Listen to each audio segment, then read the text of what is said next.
There is another bill that was reintroduced this year to loosen restrictions in sentencing for online child predators, specifically caught in what's known as net nanny operations. That's when a person goes online and then physically tries to meet minors for sex. But undercover detectives were posing as those minors, and suspects get caught in sting operations. There was an effort in Olympia by Democrat Senator Lisa Wellman, who represents Mercer Island, to lessen the punishment for sex offenders caught in those stings across the state and subsequently convicted. Right now, state law requires anyone convicted in net nanny operations to register as a sex offender and receive community supervision for life. Wellman wanted to reduce that to 3 years of community supervision and 5 years on the sex offender registry. One argument is that since it was a sting operation, there are no actual victims. Take a listen to Senator Wellman last session making points in support of her measure.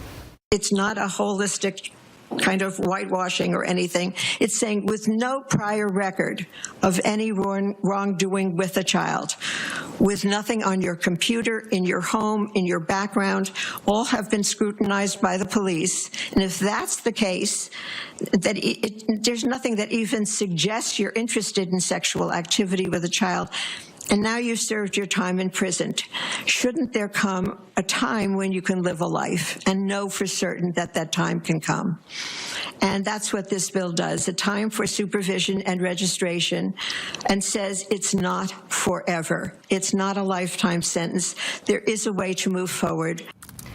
Senator Wellman was not alone in the effort to change state law. Late last year, the voting members of the Washington Sentencing Guideline Commission recommended to lawmakers to take Wellman's approach and lessen restrictions on that category of sex offenders.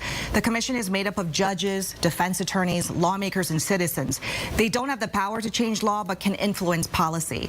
Democrat Representative Lauren Davis is not a voting member, but she is on that commission. She's not in favor of lessening the punishment for convicted sex offenders in net nanny operations. Davis says the presentation given to the commission that ultimately led to their vote was riddled with inaccuracies, saying in part, quote, "The population convicted of these offenses was characterized as being very naive, frequently on the autism spectrum, and sexually inexperienced.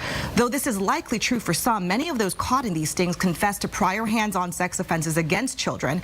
Many also are in positions of power and trust, such as judges, teachers, and doctors." We reached out to Senator Wellman today on whether she will continue to push the legislation beyond this year. The senator's spokesperson confirming that after hearing input from experts, Wellman has decided not to push the legislation any further, pointing out that it did not even get a hearing this session and that it was automatically reintroduced this year, but not because of Wellman.